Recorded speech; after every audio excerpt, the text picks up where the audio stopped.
Hello friends, welcome back. दोस्तों, मोटो manic में आप लोगों का फिर से एक बार बहुत बहुत स्वागत है। आज की वीडियो में हम लोग हमारी इस कन्वर्टेड इलेक्ट्रिक सेंट्रो का रिव्यू करने वाले हैं और इस रिव्यू में मैं आपको ये बताऊंगा कि हम लोगों ने कैसे चीज़ों को सेटअप किया हुआ है, पूरे इलेक्ट्रिक ड्राइव सिस्टम को, बैटरी कैसे लगाई हुई है, कैसे हम लोग चार्जिंग सिस्टम का यूज़ करते हैं, कैसे हम लोग डे टू डे लाइफ में चार्ज करते हैं, कितना चार्जिंग एक्सपेंसेस आते हैं और कितना एक्चुअल रनिंग कॉस्ट पड़ रही है इलेक्ट्रिक कन्वर्जन के बाद सेंट्रो की। तो दोस्तों, शुरू करते हैं आज का वीडियो और जानते हैं इलेक्ट्रिक सेंट्रो के बारे में पूरी डिटेल के साथ।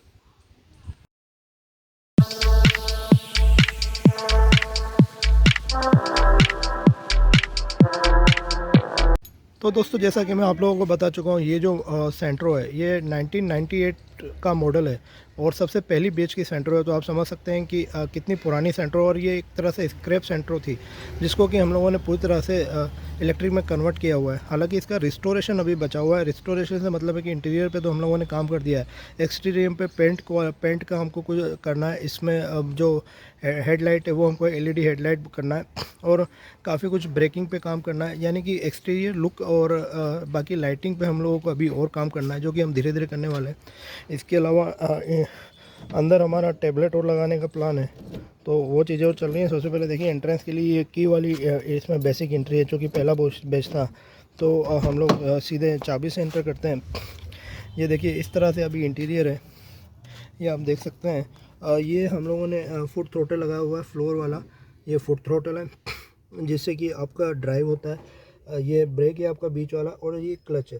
तो क्लच के साथ हम लोगों ने इस वाले सिस्टम को रखा हुआ है, यानी कि आपको गियर चेंज करने के लिए क्लच का यूज़ करना है, लेकिन वो कंपलसरी नहीं है। आपके थर्ड, फोर्थ और फिफ्थ गियर बिना क्लच के भी चेंज हो जाते हैं, यानी कि क्लच दबाने की ज़रूरत नहीं। फर्स्ट सेकंड के लिए आपको क्लच दबाना पड़ता है, लेकिन वो भी चीज़ें स्पीड पर डिपेंड है। लो स्पीड में फर्स्ट सेकंड भी बिना क्लच के लग जाते हैं। तो सबसे पहले हम लोग एक बार चालू करते हैं, गेट बंद कर लेते हैं। क्योंकि पुरानी नैंडो है तो सारे सिस्टम आपके मैनुअल है और हम लोगों ने सारी चीज़ें इग्निशन से रखा है। ये देखिए, इग्निशन स्विच से सारी चीज़ें रखी हैं। ये मैं दिखाता हूँ आप लोगों को। ये जैसे बड़ा सिंपल सा सिस्टम है। जैसे ही हम लोग इग्निशन ऑन करते हैं, यहाँ आपको दिखेगा कि हमारा बैटरी लेवल इंडिकेटर ऑन हो जाता है। बेसिक बैटरी लेवल इंडिकेटर रखा हुआ है, चूँकि हमारे पास ऑलरेडी स्मार्ट बीएमएस है, उसको कि हम लोग यहाँ पर टैबलेट लगा के इंटीग्रेट करने वाले हैं, तो सारे फंक्शन आ जाएंगे। ये देखिए, सारे के सारे गियर लाइव हैं। सबसे पहले मैं आपको चला के दिखाता हूँ, मोटर की आवाज़ शायद सुनने में आ जाए।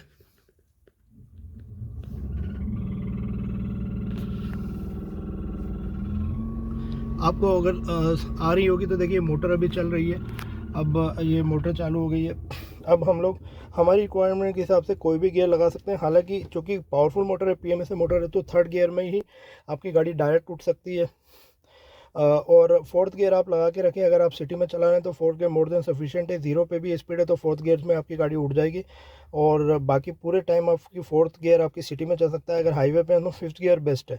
और बाकी कभी आपका मतलब कोई ग्रेडियंट आ जाए, आपको लग रहा हो कि ग्रेडियंट है और थोड़ा सा स्पीड कम करना है, ट्रैफिक ज़्यादा है, तो आप सेकेंड गियर लगाएंगे हम लोग। अब बात जरा हम लोग चार्जिंग सिस्टम की कर लेते हैं। तो चार्जिंग सिस्टम के लिए देखिए, ये जो पहले फ्यूल टैंक का जो आपका डोर था, उसी को हम लोगों ने लाइव रखा हुआ है। तो चार्जिंग सिस्टम कैसे करते हैं वो मैं आपको बताता हूँ। बड़ा इंटरेस्टिंग बनाया हुआ हम लोगों ने। ये आपको चार्जिंग सिस्टम को की से खोलना है। ये की से आपका चार्जिंग सिस्टम खुल गया। ये चार्जिंग का सॉकेट है, आप देख पा रहे होंगे। ये चार्जिंग सॉकेट है, और यहाँ पर मैंने अपने घर के बाद लंबा वायर एक्सटेंड करके रखा हुआ है।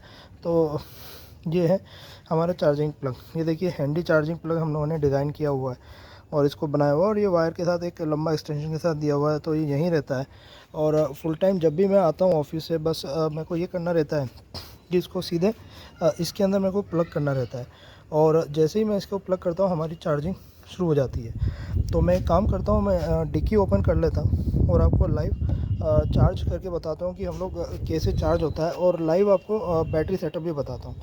तो मैं सबसे पहले पीछे का बैक डोर ओपन कर लेता हूँ। तो ये मैंने पीछे का बैक डोर ओपन कर लिया है। तो जैसा मैंने बताया, ये हमारा चार्जिंग स्लॉट हो गया। उसके बाद इसको हम लोगों ने एक चार्जर से कनेक्ट किया हुआ है। कॉम्पैक्ट है लेकिन हेवी चार्जर है ये। 4 से 5 घंटे में पूरी बैटरी को चार्ज कर देता है। ये उसका चार्जिंग सॉकेट है। और ये हमारी मेन बैटरी है जिसको कि हम लोगों ने प्रॉपर्ली क्लेम किया हुआ, प्रॉपर्ली कुशन के ऊपर रखा हुआ है, बूट में रखा हुआ है। ये जैसा कि मैंने बताया था, ये 6.5 किलोवाट की बैटरी है, 6.5 की LFP हैवी ड्यूटी बैटरी है। तो इसी से मेरी गाड़ी को पावर मिलता है। तो अभी आप देख रहे हैं कि ये चार्जर बंद है इसमें, और अभी कोई चार्जिंग नहीं है। मैं लाइव आप लोगों को बताता हूँ कि हम लोग कैसे चार्ज करते हैं। तो आपको देखना है, देखिए चार्जर बंद है। अब मैं इसका ये जो हमारा कनेक्टर है चार्जर का, ये लगा देता हूँ इसके अंदर।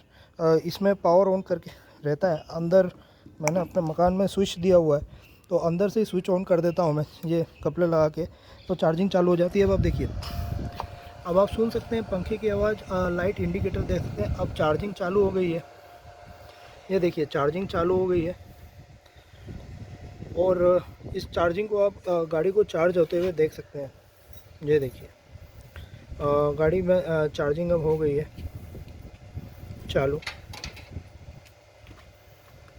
इस तरह से पूरा चार्जिंग सिस्टम हम लोगों ने डिज़ाइन किया हुआ है।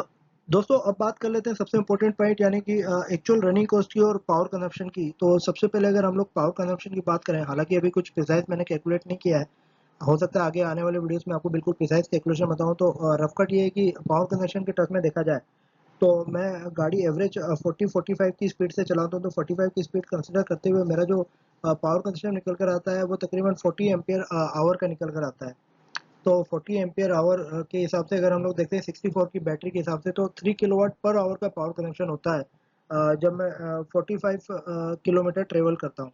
उस हिसाब से आप देख सकते हैं कि जो रनिंग कॉस्ट है, अगर मैं बात करूँ पावर कंजप्शन की, तो ये हो गया आपका 3 किलोवाट आवर पर। और अगर हम लोग 10 रुपये पर यूनिट का चार्ज पकड़ लें चार्जिंग के लिए, तो ये 30 रुपीज़ हो गया डोमेस्टिक। कमर्शियल तो ज़्यादा है, फिर भी 30 रुपीज़ के हिसाब से भी देखा जाए तो 45 किलोमीटर गाड़ी चल जाती है। तो एवरेज जो रनिंग कॉस्ट निकल कर आती है वो 70-80 पैसे के हिसाब से निकल कर आती है, जो कि बुरा नहीं है। यहाँ तो 70-80 पैसा पर किलो पर में आप 1 किलोमीटर चल सकते हैं। 100 किलोमीटर आप सिर्फ 70 या 80 रुपये में चल सकते हैं। उस हिसाब से देखिए काफ़ी इकोनॉमिकल होता है, जो कि पेट्रोल व्हीकल से कंपेयर करें तो 6 से 8 रुपये रनिंग कॉस्ट होती है इंक्लूडिंग मेंटेनेंस, जबकि इलेक्ट्रिक में तो कुछ भी मेंटेनेंस नहीं होता है।